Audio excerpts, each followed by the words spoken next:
Right. Okay, we are now recording. This is our agenda for tonight for this session on Mobilize 101. I'm going to share some high-level information about Mobilize, what it is, why we use it. I will walk through key features, and then at the end, I will share some additional resources.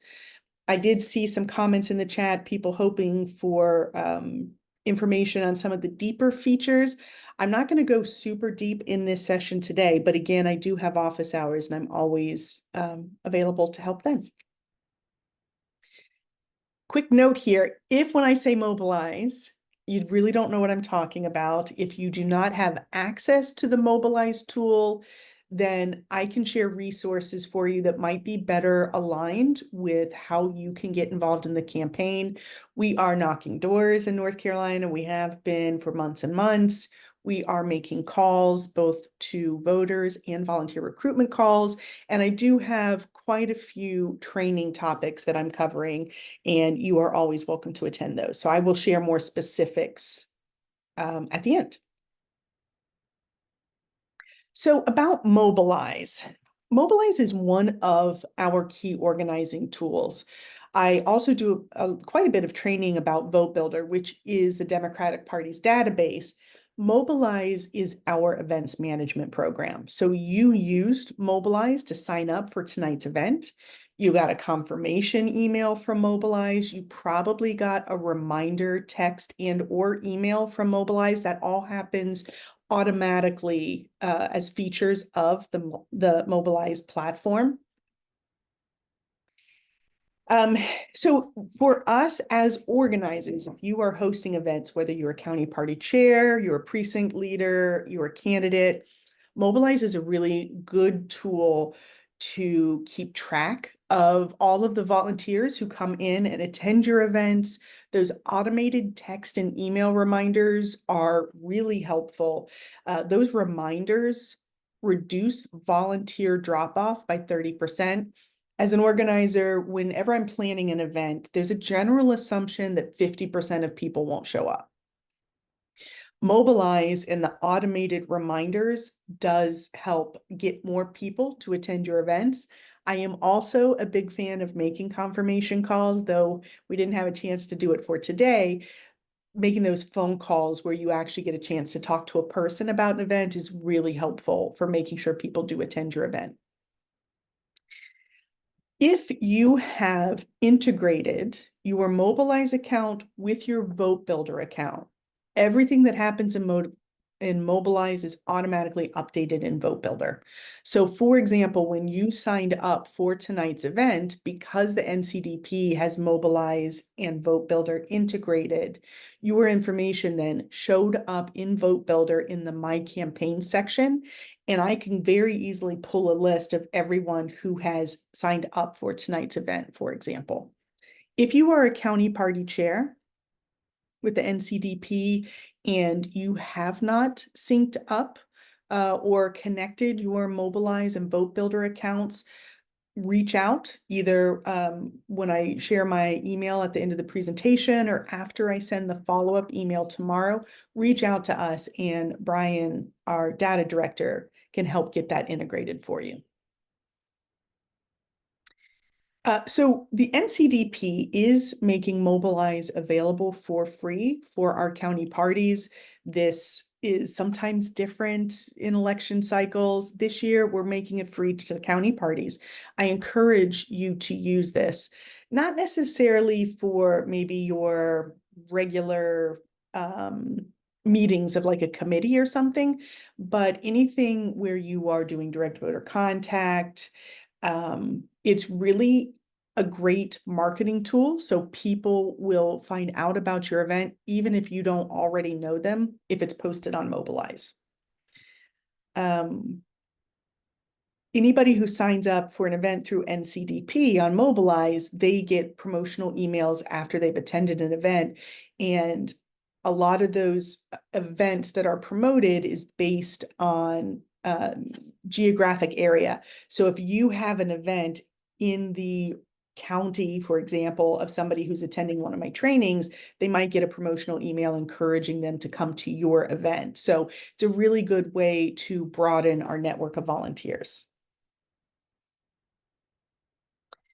I have a form here that I will share in the email if your county party is not using Mobilize. Again, I recommend it. We're offering it for free. It integrates with Vote Builder. So instead of having, say, on your website, a link where you say, if you're interested in volunteering, fill out this form, and then somebody has to call and invite people to events, you can have a Mobilize event page. So your website can include that Mobilize link and people can sign up directly for your events. If you are here because you are running a campaign in North Carolina, we don't offer that free access to campaigns. So you can go directly to Mobilize. The pricing is scaled based on the size of your race. So for example, if you're running for town council, you're not going to pay as much as, say, Joe Biden. So it is priced based on the size of your race. And if you are a precinct leader, you could potentially get access to Mobilize from your county party. So I mentioned this integration between Vote Builder and Mobilize. I want to throw in Zoom too, because the way this works, when I am creating an event on Mobilize, one of the first things I do is actually create the Zoom meeting. Then when I make the Mobilize event, and I'll show you what this looks like in a little bit, when I make the Mobilize event, I can put in the Zoom meeting code into the Mobilize event. So when you signed up for this session, it came with a confirmation email that said, click this button to join the event. That's because I put the Zoom meeting information into Mobilize. And here's one of the parts about this that I really like. When you click on that button and you join this meeting at 6 o'clock, it tells Mobilize that you attended the event, and it tells Vote Builder that you attended the event. So it's really important when we're organizing to do what we call closing our shifts. We close our shifts when we indicate who attended and who was a no-show for any given event. It really is important for keeping our data up to date. And this Zoom integration works so seamlessly that it updates Vote Builder, and I can tell who was here as soon as you join the Zoom link. I do have a request form here if you are not using Vote Builder. All of our county parties get access to Vote Builder for free from the North Carolina Democratic Party. We also offer it for free for all of our judicial candidates statewide. If you are running for office or you know somebody who's running for office and they need to get access, I will share this form tomorrow, and they can request it. We will help get people connected. Again, it is priced on a bit of a sliding scale. So when I ran for city council, it was like $900, and I used it for 3 or 4 months. So it's a very effective tool, and I will share a bunch of the Vote Builder trainings that I'm doing as well. I mentioned that Mobilize is a good marketing tool. So I encourage you to post your events, to make them public. I'll show you where you indicate that as you set up an event on Mobilize.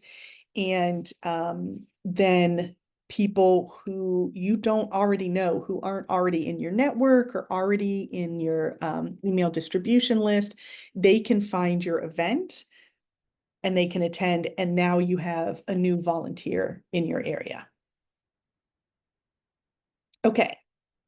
I'm going to walk through key features of Mobilize and how to set up an event, some of the decision points. But before I go into that, are there any questions about Mobilize in general? You could type in the chat, or if you want to come off mute for a moment, now's the time.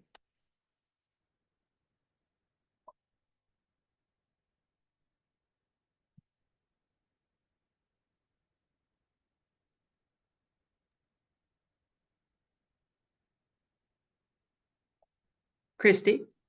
Oh, yes. Oh, okay. It's Carolyn Cagle and from Jackson County. Uh-huh. You mentioned the website can have a Mobilize link, Mhm. and can you just speak just a little bit more? I know we don't want to get too deep into that, but about how that works or how to set it up or what have you. So, what I can do, I think I'll have time to get through the slides to do a live demo, so I can show you Okay. somebody who has it set up that way. And then I Okay. would connect you with Kayla Jacobs, our digital director, who also builds websites for a lot of our statewide candidates.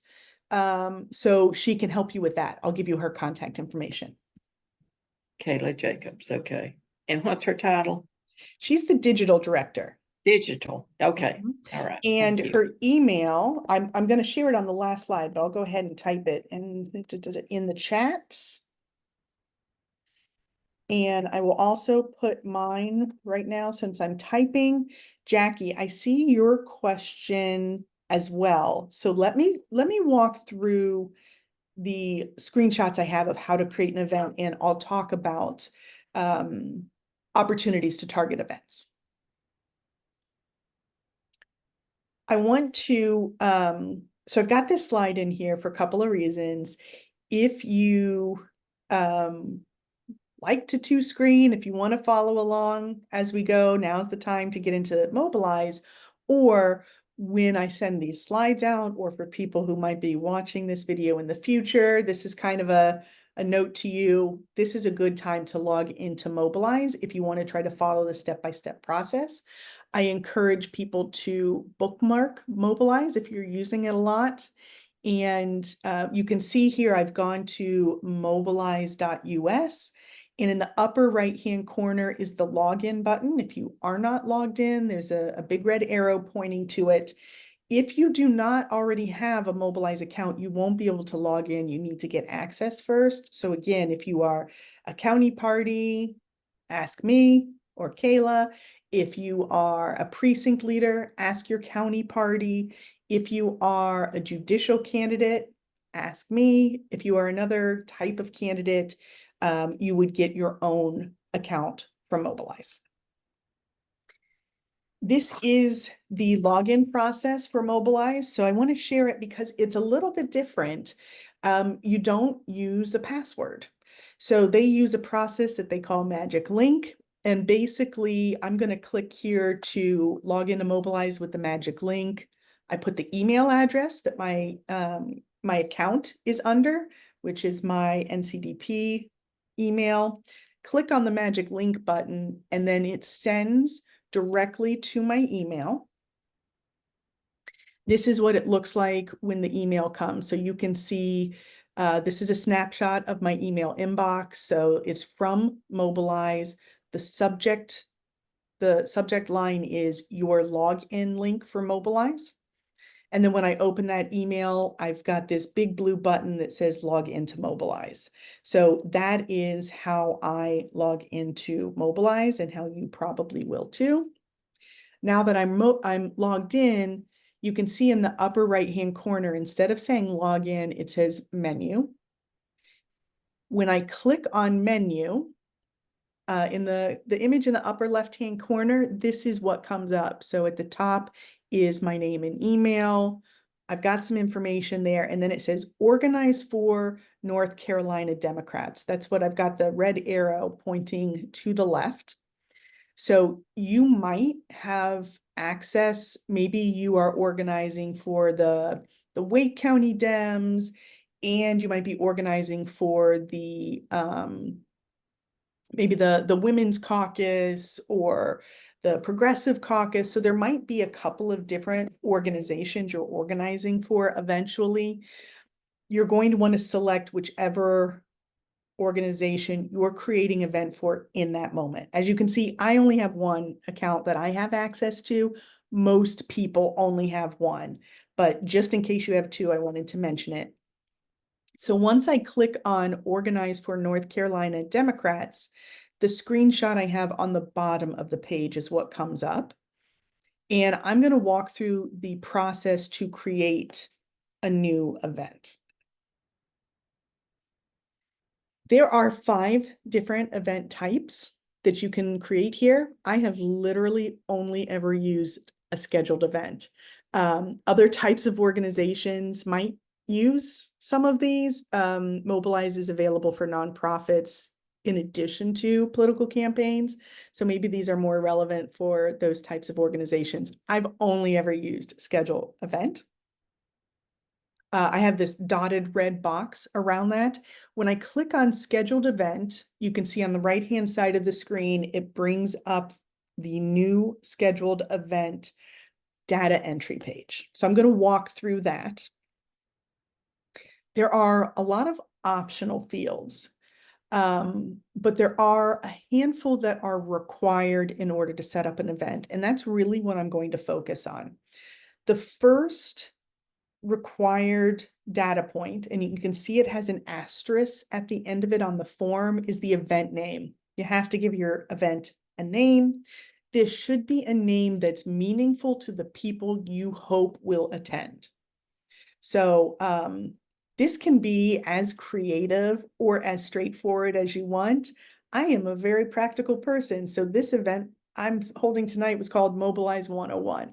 You can be more creative than I am. You just want to make sure people have an idea of what the event is so they know if they should sign up or not.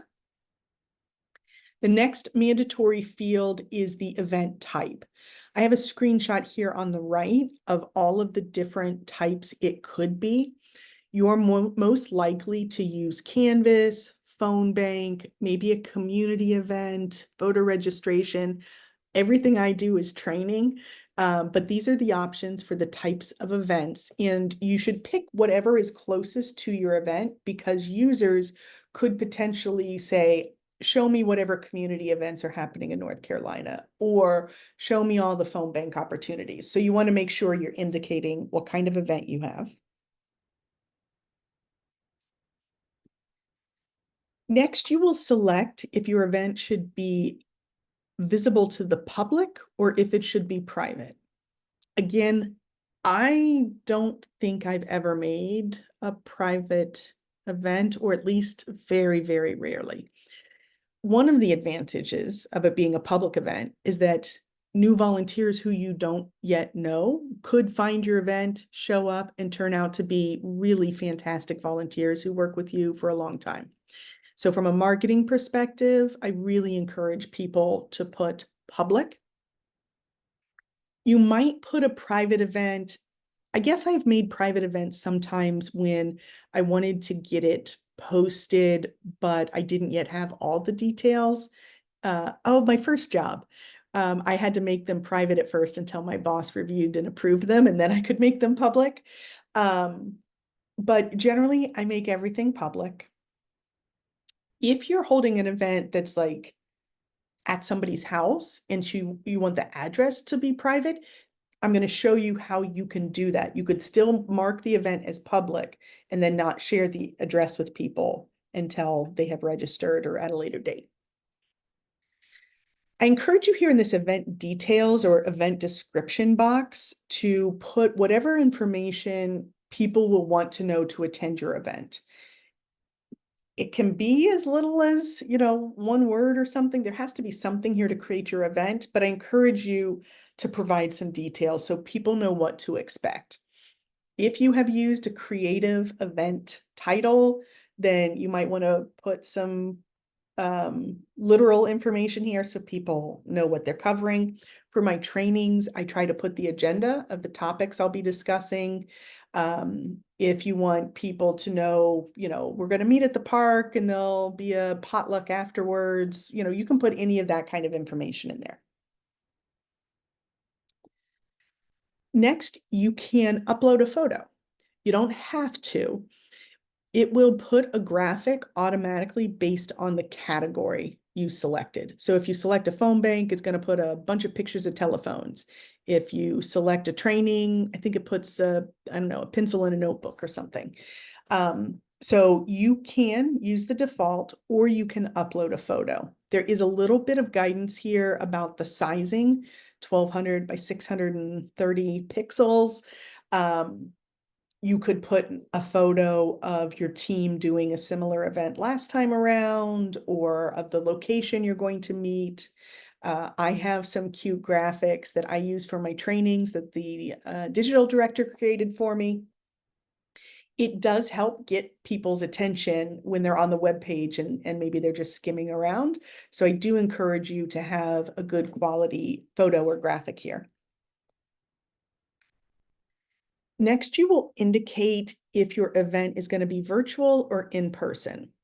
So if it is virtual, like this is virtual, you can see here I have toggled this button that says register attendees in Zoom. And then it has room for the Zoom meeting ID. This is what you would do to have that integration if you have it set up from Zoom to Mobilize to Vote Builder. So I paste the meeting ID for my Zoom meeting in this box, and then you, as an attendee, you got an email with a button that says like, click here to join the meeting at 6 o'clock. It really makes it, excuse me, much easier for your attendees, and you can actually tell who attended. If your event is in person, you'll have to add some more information here. So you can provide a location name. You'll start by typing in the street address, and like it uses Google to try to find the address automatically. It's added a map here. You can toggle this button here if this is a statewide event or not. So maybe you only want people who are in the general vicinity to attend or to be able to see the event online. You would put that information here. If you have an in-person event, you do have to have a zip code so that it knows where you are. The top part of this here, I ignore, I don't do anything with it, but I do like to add my contact name, and depending on the event, sometimes I put my phone number so that people, if they have questions about the event, they can reach out to me. So I occasionally have people email me and say like, remind me what this training is about, or do I need to do anything to prepare or bring anything with me? So it will automatically put your email address in there. You can add your name and or phone number. This is an optional section, but I really encourage people to think about the accessibility of your events. What I have put on this screenshot is what I put for all of my Zoom events, which is that this event meets ADA standards. So there aren't any stairs or steps. There is live captioning automatically built into Zoom these days. And we are following COVID safety protocols because we are distanced from each other. I also have a note here that if somebody is interested in attending one of my events and they need some type of accommodation, I want them to reach out to me so that I can set up that accommodation. If you are doing an event in person, I really recommend you give this some thought. So if it is an event that you're having in, say, a library or some type of public space like that, it probably meets ADA standards in that there's probably dedicated handicap parking spots. There are probably wheelchair ramps, wide doorways and walkways. So I encourage you to think about this, to consider it, to try to schedule in-person events at facilities that are accessible. If it is a big event you're doing, I encourage you to add even more information here. So things like there are 6 handicap parking spots, or the parking lot is, 400 paces from the front door. Any of those details that you can provide for our volunteers who have physical limitations or they need adaptations, if they see that somebody has put thought into what accessibility standards are met, it can really make it easier for them to attend and to participate.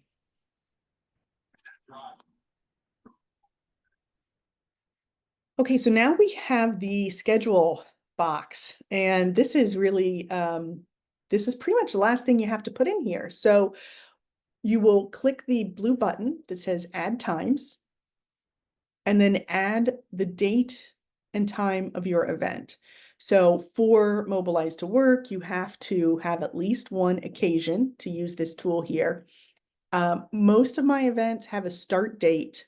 They do not have an end date, because I don't know, I'm not scheduling like camping events or something. It doesn't go across multiple days.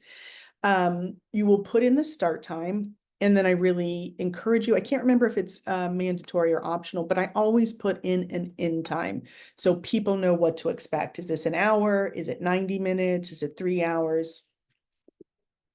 You can set a maximum capacity for your event. I don't do it for virtual events. The only times I've done it for in-person events would be things like it is a fundraiser at someone's house, and their house can comfortably fit 40 people. So I might set a maximum capacity. However, I'm not going to set a maximum capacity of 40. As I mentioned earlier, I usually plan for a 50% no-show rate. If I've got a strong confirmation process, or if I really know the people who are coming, and so they feel some of that social pressure to show up. If the capacity at the facility is 40, maybe I'll put 60. But I'll probably make that number higher than how many people can actually be accommodated to account for people who don't show up. If it is an event that you're doing, maybe you're setting up a phone bank that you're going to do every Thursday from now until November. You're going to have the same phone bank from 6 to 8 p.m. every Thursday. Under frequency, instead of putting once, you could put weekly. Maybe it's every Tuesday from 12 to 2 and Thursdays 6 to 8. I would add another time and put that information on here too. That's helpful so that people could potentially sign up for multiple shifts. Now my event's created. So on the last, after I hit add times, I'm going to create my event. This is, as an event host, this is the view you will have once you've created an event. So you can see it has the title. I have all of the details that I put in here. I can edit it if I need to. But the first thing I do when I create a new event in Mobilize, because I create kind of a lot of events, I bookmark it. I add a bookmark on my computer. I usually give it like the date, the title, and in this case, you will see my bookmark says back end. This is the view. This right here is the view that I can see as the host. Your guests do not see that view. So I'm going to bookmark this. I'm going to call it back end. And where I have this red arrow pointing, you can see that there is a URL. That is the link that is for the public. So when I click on that, it gives me the view of the event that registrants will see. So this was a training. You can see I didn't put a custom graphic. This is the standard graphic for a training. I couldn't remember what it was. It's light bulbs and graduation caps. So this is the public event. I'm also going to bookmark this one. I give it the same name, but I call it public. That way, when I am sending people links to events, I make sure I'm sending them the public link. Hey, look at this. We had a question on linking Mobilize on your website, and I actually had screenshots for it. I forgot about that. So this is our NCDP website, and you can see I've got an arrow here to our events tab, and it does take us to Mobilize so you can see NCDP's event. So people are able to link right from our website to sign up for events. And if you need help with that integration, Kayla can help you with that, but that's what the process looks like. Okay. That was the process of creating an event on Mobilize. And I'm going to pause here for questions. I'm going to share additional resources next, and then I'll have time. I can do a live screen share as well. So I'm going to pause here and see what questions you have.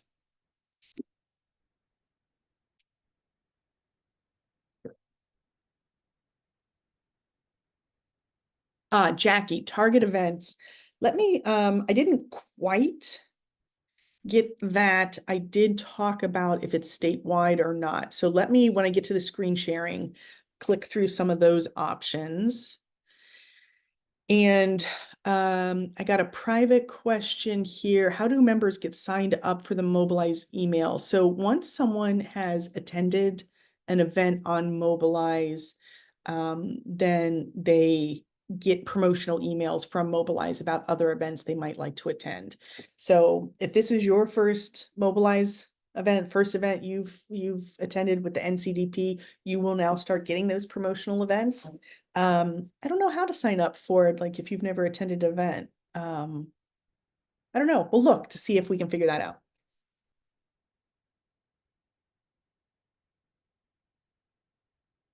Questions?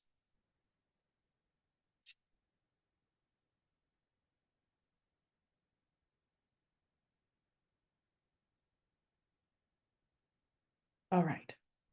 How do I hide the address? I will show that as well. So let me jump into these additional resources and then I will start screen sharing. I got a list of 3 things here to show live, demo live. I will share these links here for knocking doors, making calls, and for the training schedule that I have. Excuse me. I will also share this link tomorrow. If you are using Mobilize and you need some technical support, if you are, county party, a judicial candidate, things like that, our digital department can help you with that. So I will share this form. It's JIRA, is what you might have heard it called, but you can fill out a request here to get some help. Also on the screen, you can go to ncdp.org/support. I think that takes you to this form. If you have a contract directly with Mobilize, perhaps you're a candidate running for office, you would email support@mobilize.us. I want to give a shout out here and encourage people to sign up for this content package. This is an email. It's sent every Wednesday. And it's developed by our digital department and our communications director. It includes key talking points, messages, topics that we are talking about. Again, about our candidates, about our opponents, about things in the news. So when you sign up for this, you will get that every week. It also includes graphics about events in the news or upcoming holidays, particularly for county parties. You can use those graphics to make your own social media posts, and it's quicker and faster than you making it on your own, and they're really nice looking graphics. So I will share that and I encourage people to sign up. I'm doing a series of trainings on vote builder skills. So I figure if you're here to learn about Mobilize, you might also be a vote builder user. I'm going through the 3rd time now of delivering it this year, and it's probably the last time I'll be able to deliver it before Election Day. You can see 101 and 102 were in the past week. I'm doing a session coming up on setting up canvases in Vote Builder, managing volunteer data, writing scripts, and then a Vote Builder 201 session. So I will share that when I email tomorrow as well.